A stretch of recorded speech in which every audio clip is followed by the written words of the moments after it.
What's up everyone? Today is a bit of a different video. I'm going to be using Lalal.ai to extract some vocals from a track, and I'm going to use those vocals to make this lo-fi beat.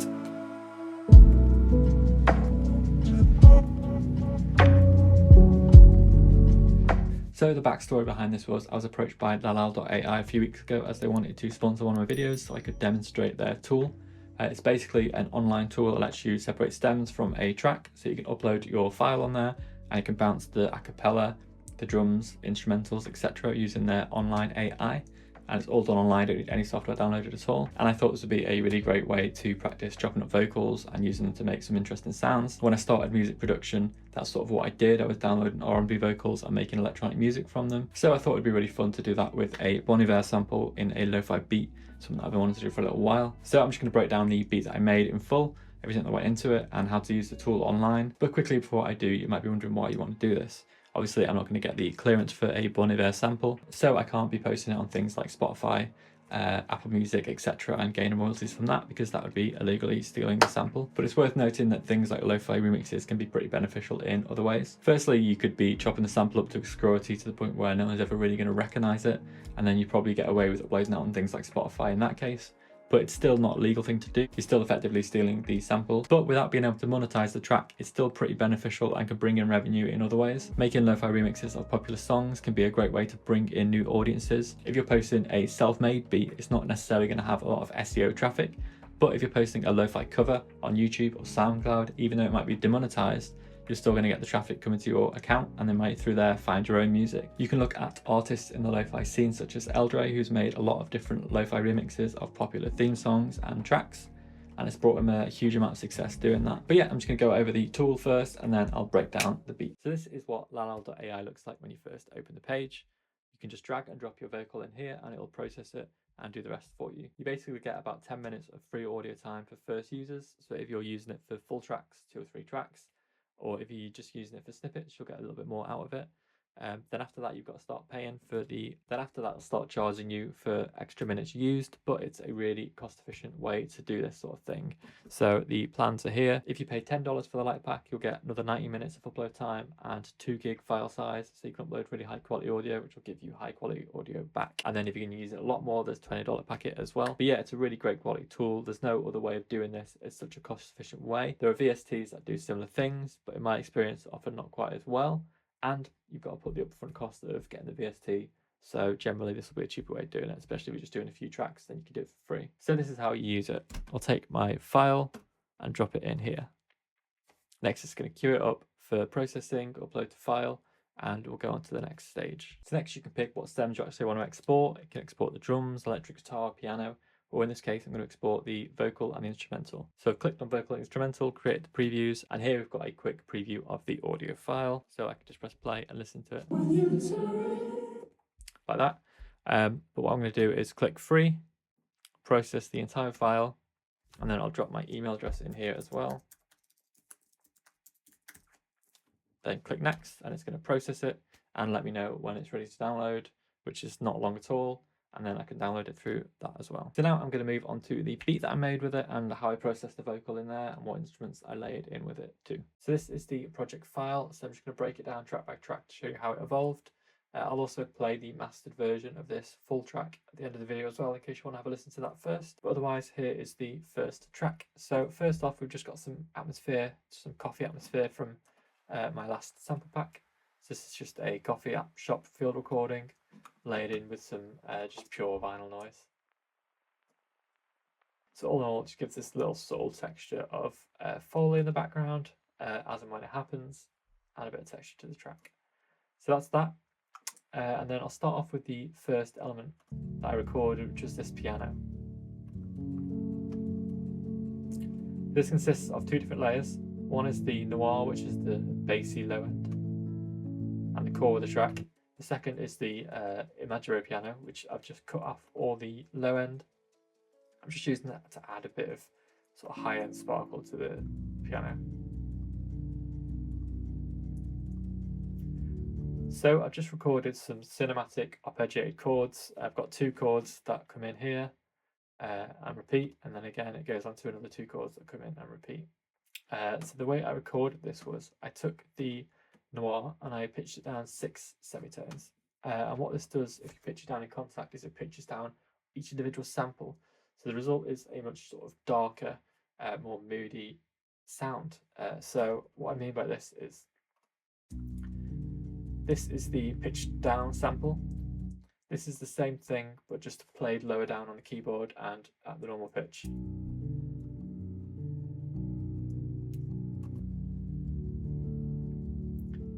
So the pitch down is softer, darker, it gives it a more sort of moody feel than just playing it like this. So that's just there for demonstrating purposes, but that's the piano. So yeah, played Noir and Imaginary piano. Noir is by Native Instruments. And quickly too, on the master bus, I've just got a little EQ cutting away some of the muddy low end, and I've got this sort of low end sweep at the intro. That's what gives it the sort of fade in. If I go to the start. So that's the main piano, and then on top of that I've layered another Noir piano, again pitched down.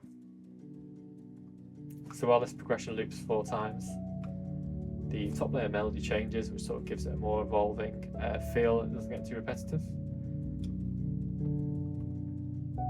So that's just Noir with some convolution reverb on. And both these using the felt version of Noir.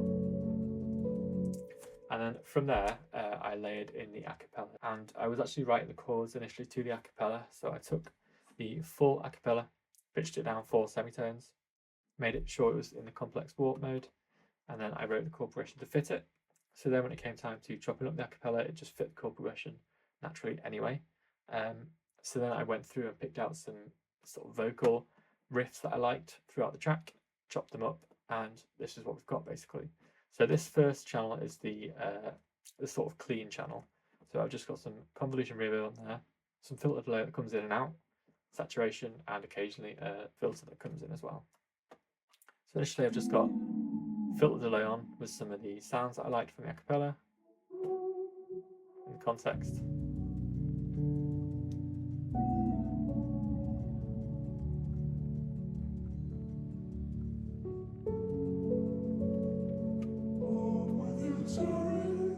So on these vocal bits, what I've done is I've turned the filter delay on halfway through, so it's not delaying the whole phrase, it's just delaying half of it, which stops it from getting too cluttered and muddy, and it just gives it a nice sort of tail delay. So yeah, that's it really, it's just different phrases throughout the track. This one is a bit of a loop. And then the second channel is more of a sort of distorted and warped channel. So I've used Portal, and I've used it on 100% wet on this radial flutter preset. So this is what it sounds like isolated. And if I play that in context.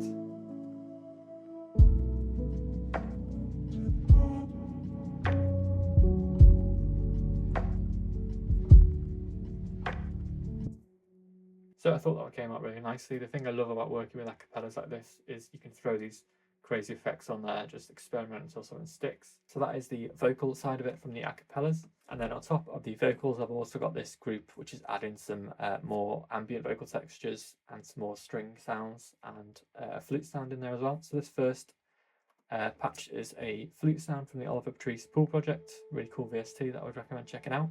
Again, I've pitched it down 6 semitones, so all the temples have been pitched down 6 semitones.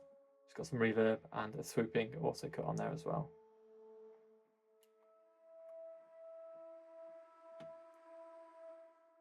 So that's layered in with a vocal drone from the same VST.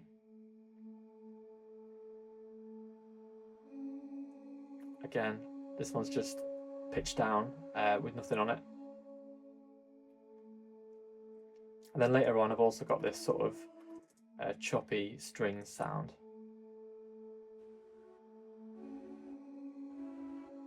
So in the context, it sounds like this. So the string sound is the cassette tape strings from Albion Neo. Albion is sort of a Spitfire Audio pack full of strings and orchestral samples. It's quite an expensive VST if you're just using it for little bits like this. But I've used it for sort of more cinematic things in the past, and it's a great tool for that. So that's all of the tools in this group. And then on the group, I've also got this Comeback Kid So what this is doing is I've turned off the delay. As I talked about last week, this is the Baby Audio plugin. I've just used it for the widening and some of the effects. So if I play this here, I turn it off, let's turn it on, just makes it feel wider, and there's a little bit of enhancing the sound in there. Quite a subtle addition, but it just gives the track a little bit more width on the whole. But yeah, that is the group here. Then finally for the main instrumentals, I laid in a little bit of guitar. So it's my usual guitar chain. On top of that, I've added convolution reverb, a spaced out and super VHS, again, 2 Baby Audio plugins. If you check the link in the description down below, it'll take you to them, and you can use code Mondo10 for 10% off the Baby Audio range. But this is effectively what it sounds like.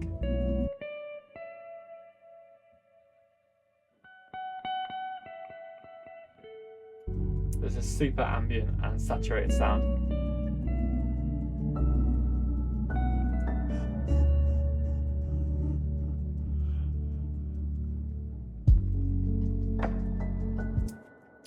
So that's it for the instruments. We've also got this bass here, which was just a preset on the Archetype Corey Wong P bass, recorded with my Fender bass in the back there. Just a clean sound. I cut the top end, boosted the subs a bit.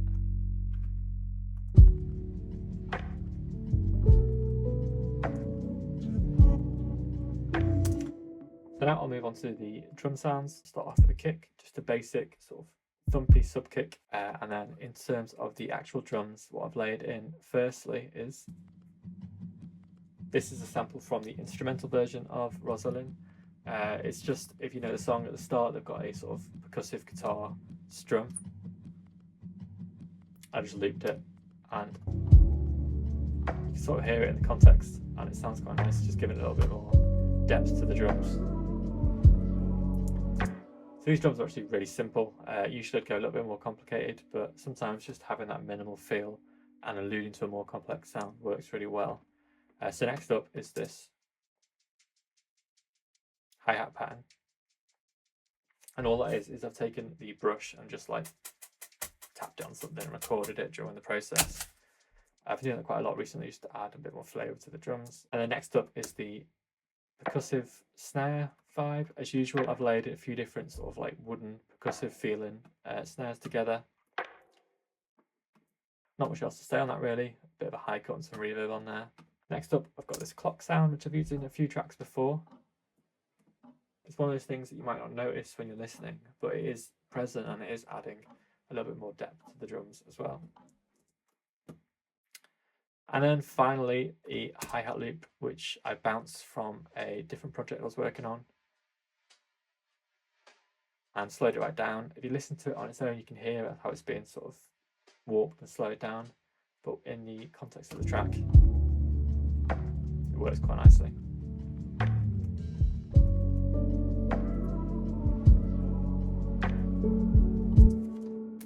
So that is it. I'm just going to play the full mastered version in 2 seconds. But thanks for watching. Please do let me know in the comments down below what you thought of the video, if you've got any feedback, good or bad, and what you'd like to see more of, as I'd like to make sure that I'm bringing out the best content for you guys. But yeah, be sure to check out Lalal.ai. I've got a link in the description down below if you want to go straight there. And yeah, thank you very much for watching. Here is the demo.